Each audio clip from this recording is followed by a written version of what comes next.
Hey everybody, how are you doing? Today I want to talk about shadow work, or rather I should say the shadow, because that is what Jung found out, came up with, Carl Gustav Jung, the shadow. And then it's not about shadow work or necessarily working with the shadow. Actually, the right term talking about the shadow is integrating the shadow.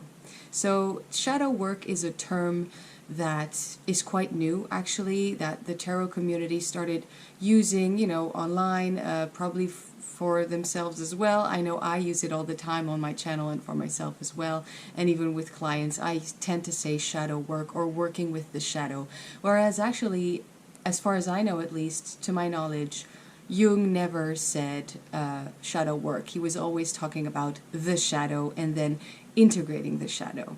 So that's out of the way. The reason I want to talk about this is because Mary Grace made a video, what the hell is shadow work, or something like that. It's really, I think shadow work, you keep using that word, which I found really interesting. And she was asking these really important and deep questions about what are we even doing? How is that even possible? Her video is linked below. And I want to explain what I experience, what I feel, what I think on this topic. I too am not a psychologist, and it's just we like tarot and we like to delve deep with our decks and all that stuff, and we like to basically do our own self-help with this spiritual tool. But I think I may have solved the mystery for the people who have the same questions as Mary Grace was asking in her video. So, maybe you agree, maybe you don't, that's fine, but I really like these types of topics and these kind of conversations because, for instance, my latest video talking about the shadow, I was definitely using the term shadow work, which is, in my opinion, not really a wrong term to use. It's rather just a new way of using that term, if you know what I mean. But it's good to know, where it came from, what it's supposed to mean, what it means nowadays, and how people use that term and how people think they are working with the shadow, whereas maybe they are actually not. All of that. Finish a sentence. I was saying my latest video on working with the shadow, I was using shadow work as the term, which was about the collective shadow. And I was using, I think, white fragility as a topic. That video will also be linked below. And I kind of roughly explained what shadow work is using the tarot in that video, but it needs another video because shadow in itself is quite difficult to explain, because just like the new moon, the dark moon, it's something that we don't see, but it's something, well, that can come to light. Although there's the paradox, I think. To have the trio of the Luna paradoxical. Interesting. There's a paradox. The moment that I believe that we point it out and that the shadow comes to light, it's no longer a shadow. There's the whole misunderstanding, in my opinion, at least that's what I understood.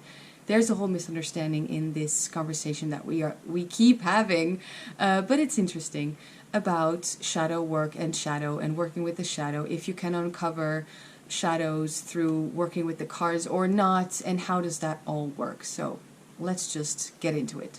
So what I've just said, most of the time, what I think when we work with cards, we are actually kind of working around or working with uncovering these things that used to be in shadow. Meaning, at the point that we pull out the cards, most of the time, it's actually that we have already uncovered a shadow and we are trying to figure out where it came from, or whatever questions you want answered.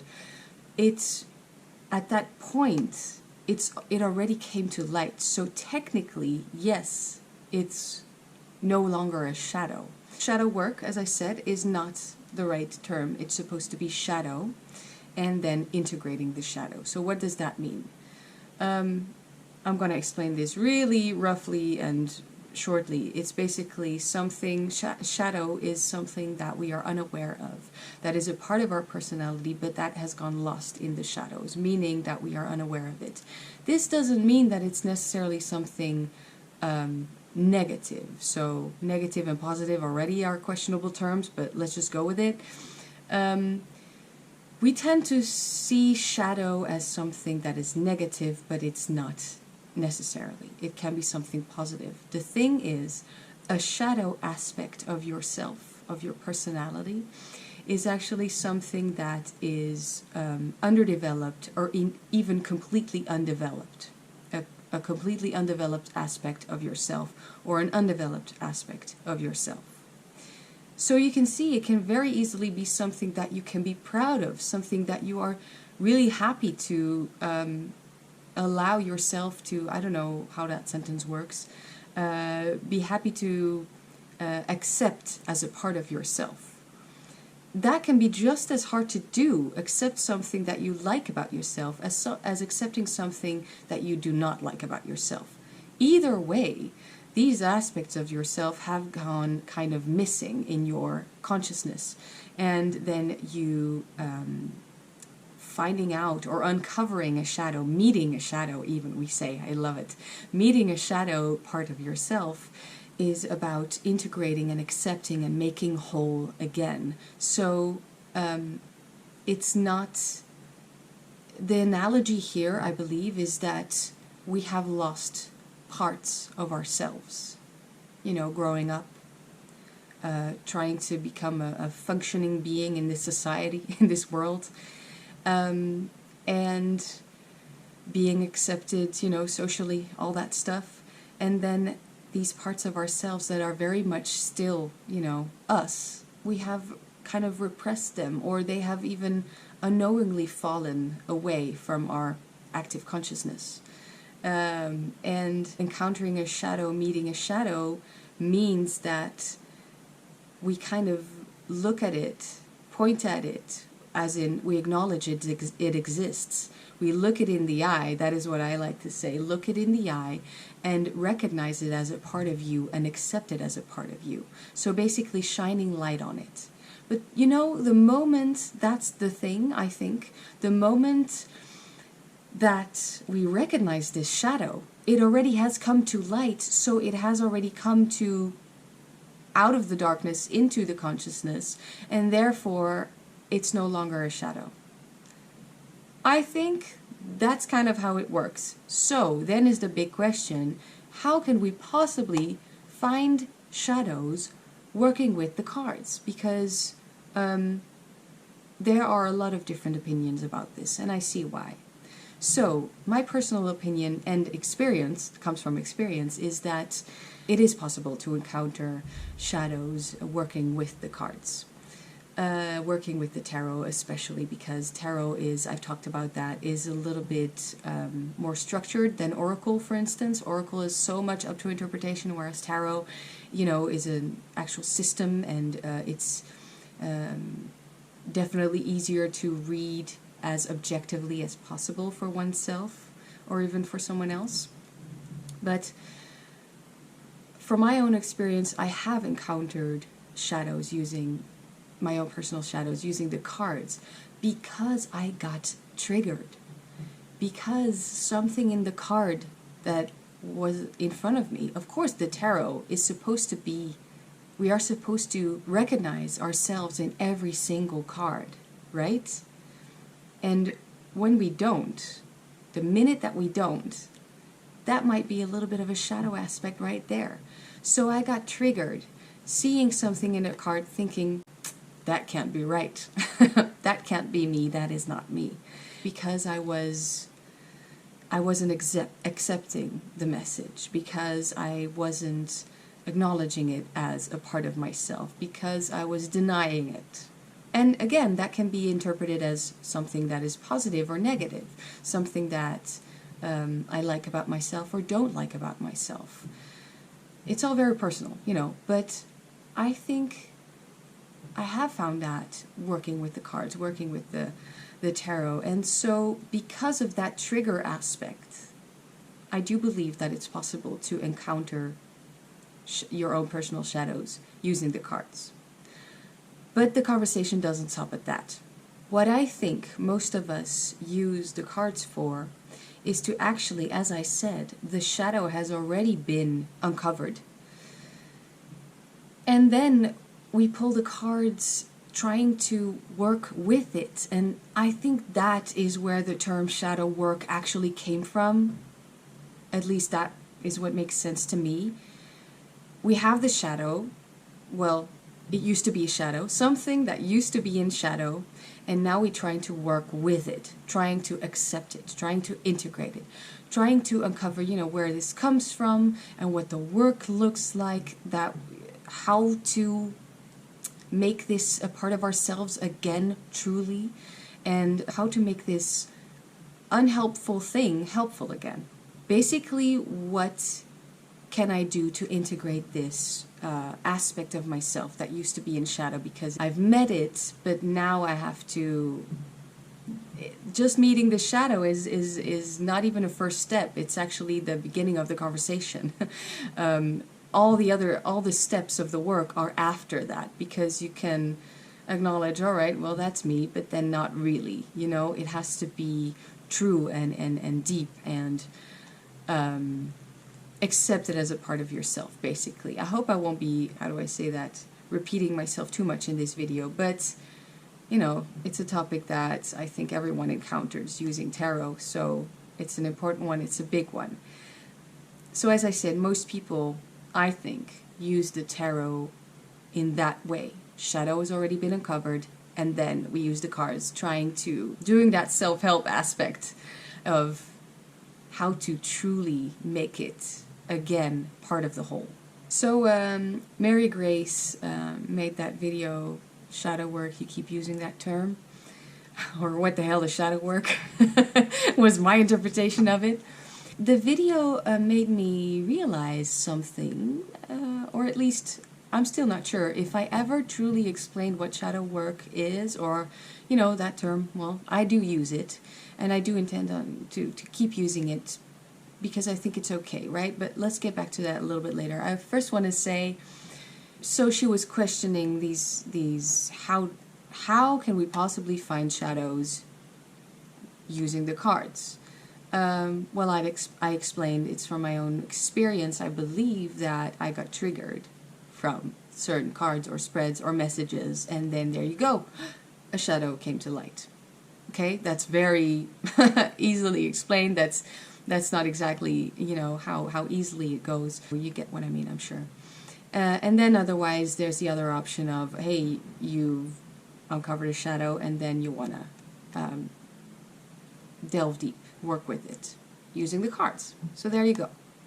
There are other things that the tarot community, including myself, no doubt, say, which is, this deck is so good for shadow work. And it's always this damn dark deck, creepy and nightmarish and dark and monsters and creatures and I don't know what. Maybe we should stop saying that, also pointing at myself, but on the other hand, I also kind of get it. This is my favorite deck, the therapeutic and paradoxical. In case you didn't know that, welcome to my channel. This is the first video you saw of mine. I love this deck, yeah. It's paradoxical edition. That also helps, meaning actually it's kind of a negative of the Triomphe de la Luna. The regular version is like old paper, old parchment. It looks like it was drawn on old parchment. And this is basically all the parchment is now black or dark blue. So everything is kind of reversed in coloration. And I love that because it suits me. I'm always in black, or, that's where I feel at home. But it does already kind of like pull you in, right? There is this part, maybe just because it's called shadow, and a shadow is dark. Obviously, otherwise it wouldn't be there. And dark, I just mean in color, right? Because we've established it can be positive or negative, it can be good or bad, or all of those stupid terms anyway, but I know you know what I mean. Okay, Maybe I'm just supposed to say helpful and unhelpful, but then sometimes that just doesn't work exactly with what I want to say either. So, but this is a deck that I consider dark in coloration, but then also, you know, just look at it. Maybe it is a little bit creepy, and it's just the stuff that I like, okay? Because here, there's the Five of Wands, there's an eye, there are also these thorns that look really sharp, and then here, there's the King of Swords with a whole other face on his back, and then he has kind of this sort of truth right here and making the tough decisions, but then there's another one right behind his back, a bloody dagger, and there's a volcano erupting and all that stuff. And a while ago, I don't remember because weeks, days go by so quickly, I realized that this guy totally looks like Jim Carrey's rendition of Count Olaf. So that's also dark and creepy, isn't it? I'm just saying, like, I love this deck. It's my favorite deck. I think it's very balanced and it's quite neutral, actually, and I feel at home with all these little monsters. But at the same time, I kind of feel that, yeah, it's dark and it's pulls you into that. It feels like this landscape is the underworld, kind of, but a friendly one. So it kind of pulls you into the shadows, doesn't it? You could say it's good for shadow work, but, and I have said that, and I probably will say that again in the future, but I'm just saying any deck you can use for shadow work or integrating the shadow. Maybe I should also stop saying I use all my decks for shadow work, not just the dark and creepy ones, also the really happy ones. But I don't know, that's just my opinion, because I do feel that I can use the tarot working with the shadow. And if you don't agree there, then conversation's over. That's also fine, you know. Please share your own opinions, share your own experience especially. But to me, I know it helped. I know it helped so much. But just to establish, if we keep saying this deck is good for shadow work, or any deck, right? Any dark and creepy deck, it further allows the misuse of that word, the shadow. Because, yes, it's in darkness, but it's not necessarily something bad or evil at all. It's part of you, right? So it's just about restoring the balance. I have said in the past, and I'm going to say it again, that the tarot community, including myself, use this term loosely, right? Shadow. I think I've explained at the beginning of the video where that comes from my opinion, from my point of view at least. It also kind of reminded me of how a word in any language, just a word, a term in any language, through the years, through the decades, through the generations, can change meaning. Maybe it doesn't really change meaning, but it does change, but people do change the way that they use the term. Just as, for instance, spelling. Spelling changes over time, right? And why does it change? It doesn't change just because someone decided, okay, well, this year we're going to add an extra E or whatever. It changes because the majority of people, or more and more people, are using a different spelling, which initially is wrong, but the majority kind of wins. For instance, okay, this is not exactly a spelling, but I always learned that in Dutch, datums, which means dates, different dates, is wrong. We're supposed to say data, right? More and more people made the mistake of putting not data, but datums, which is, you know, is supposed to be everything ending with UM, isn't supposed to be museums, datums. It's supposed to be musea, data. You know what I mean? It's not even a Dutch word. But more and more people were saying datums and writing datums, and it was published in magazines and all that stuff. And now datums is also considered correct. So the wrong spelling or the wrong use of the word, of the term, becomes the new correct way, or is accepted as a correct thing in itself as well, as something that is right and free to use. I think the same thing happened with shadow work. So I understand that can be a little bit tough, you know, for the people who care, who have been always told, for instance, that it's supposed to be data, not datums. And now all of a sudden everyone is using datums. And I stick to my data. Because I'm stubborn like that. But this whole thought reminded me of this expression in English that I really like. Have your cake and eat it too. Which initially was, you can't eat your cake and have it. When I heard that, that expression made sense. Because to me, it makes more sense in that particular order. But more and more people started using can't have your cake and eat it too. It's supposed to be, it used to be, you can't eat your cake and have it. You know, it just, who else thinks that makes more sense? You cannot eat it, meaning ingest it, use it, do with it what it was supposed to be used for, and then it's gone, and then you cannot have it at the same time, as in you cannot keep it, you cannot show off with it even. That's just a little the thoughts that come into my brain, I don't know. I think it's great to know and understand what a shadow is, where that term comes from and all that stuff, and still be able to use this new term, shadow work, and say things like, this deck, I use this deck for shadow work, or uncovering the shadow with the tarot, or I use all my decks for shadow work. Maybe that's just the new way of using this, Oh yeah, or saying, I shadow worked it. That's maybe my favorite one. Maybe what we're doing, using the tarot, is actually just exploring the possibilities of something that we are not giving enough attention to. Because as I said, it can be an awesome part of yourself, right? That you're repressing or not seeing or whatever, and that can come out unexpectedly. So, unexpectedly. That got me thinking, because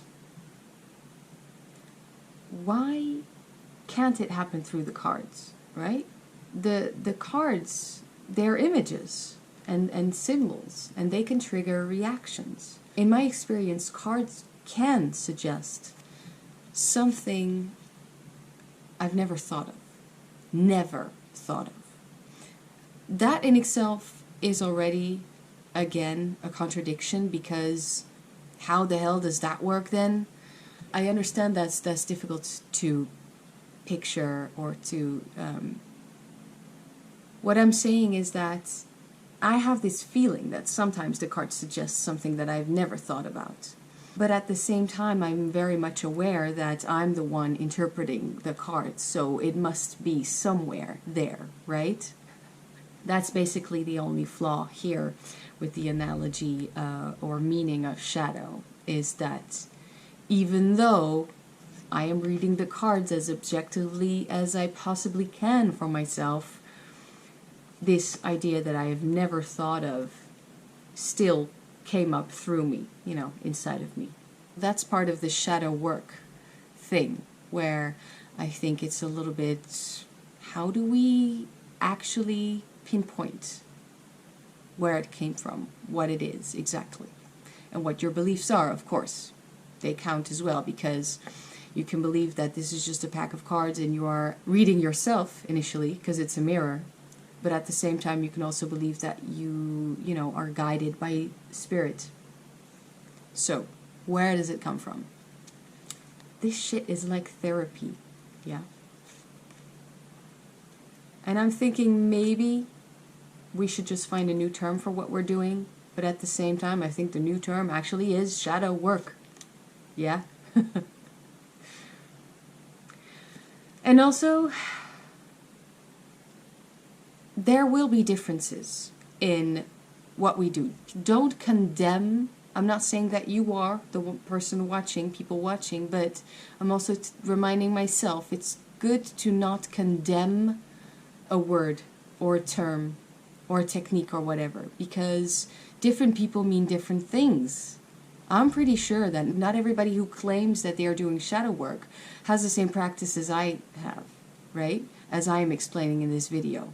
Quite poorly, probably, but I don't think we're all doing the same thing in the first place. Because, you know, first of all, it's hard to explain, but also, as I said, different people do different things, have different thoughts. I've tried, by the way, explaining Jung, the shadow, and all that stuff, and using that with tarot in a Dutch video, pretty old video. Probably won't be of any help to most of you watching, but in case you speak Dutch, I will also link it below. And also Mary Grace's video, by the way, obviously, because she asked this question, and I'm doing another unasked for VR. Let's keep looking at these cards, right?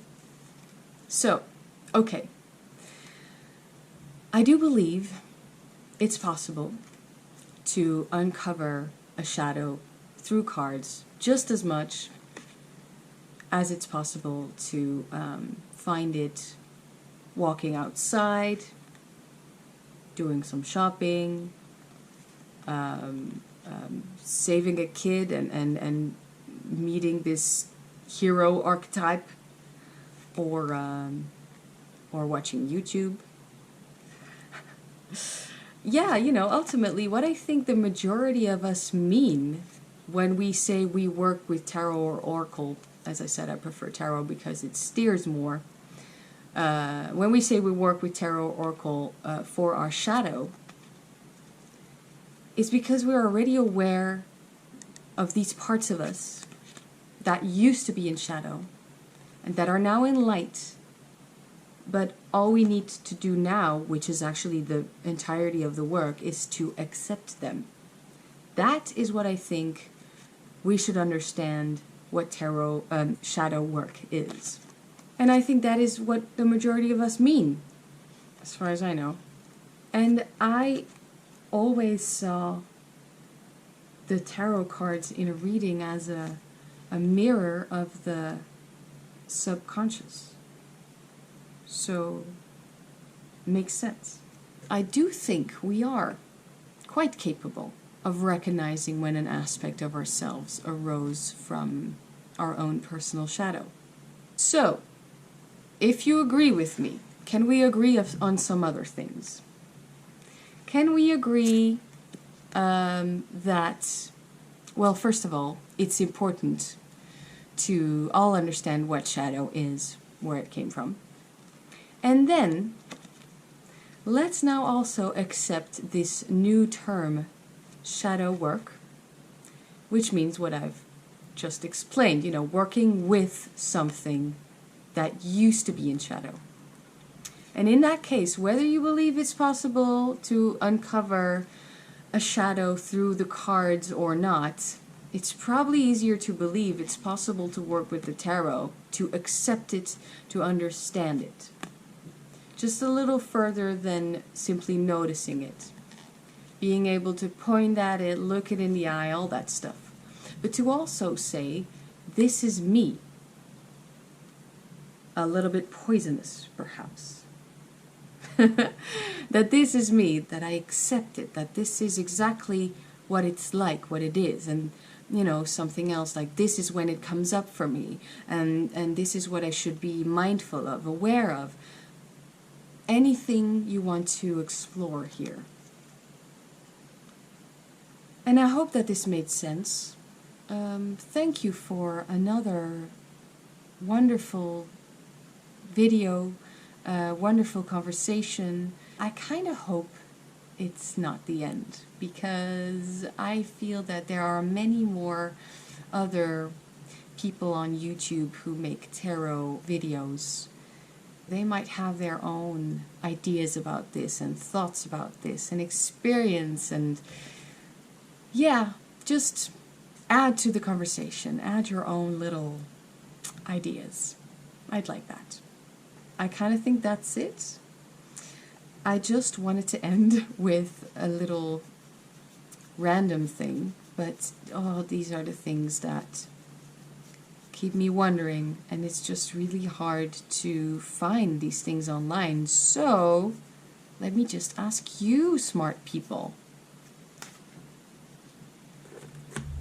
This is random. It's just because it's my favorite deck, and you know, there's not exactly a booklet for it or anything like that. So here's the Hierophant, and there are these two horned and winged, well, one of them is winged, horned monsters, little creatures down here, crying so much that it floods them. But I have seen this in another deck, in another card as well. It wasn't the Hierophant, it was a minor arcana. Maybe it was the Six of Pentacles or something like that, but I think it was, hold on, it was some alien tarot, the Wizard's Tarot.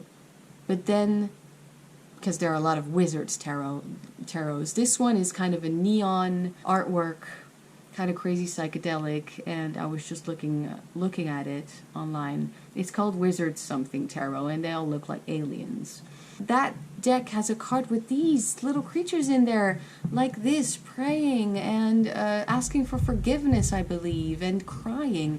And I thought, wow, there's a little piece of history probably that I'm not aware of, that I don't know, because I know that Patrick Valenza uses a lot of old imagery, I think. Well, for instance here, might not be the best example, but Arcanum number 13 here pierces its head with a sword. That is an image, a depiction, an image that we see a lot, and we can take meaning from that. Whenever we see that in an older image, we can all revert that back to this very card and this energy that it depicts, because it's all related, because it all came from there. And I know that Patrick Valenza, the maker of this deck, likes to do that. He likes to incorporate historical symbolism, just like in the Tower card that you just saw. It's now, I used the Lightning card. It's not something that he came up with. It's in older decks, I think Marseille decks, in older tarot decks, they didn't have a tower, a building, but they had a tree that was struck by lightning that's burned. So I think this is also a historical thing, but I want to know if anyone knows where this came from. Probably some, well, obviously religious thing, but how come it's in this deck, and how come it's in that alien neon Wizard's Tarot deck as well? So if you know, please let me know, link something below. Yeah, you'll help me out. So that was a little selfish question at the end of this video, just because I want to know. And thank you so much for watching. Again, I hope that this conversation about the shadow, integrating it, shadow work, uncovering it, meeting it through the tarot, or just working with it, I kind of hope that this conversation isn't over. So I'm looking forward to the comments, and I will see you in the next video. Thank you so much.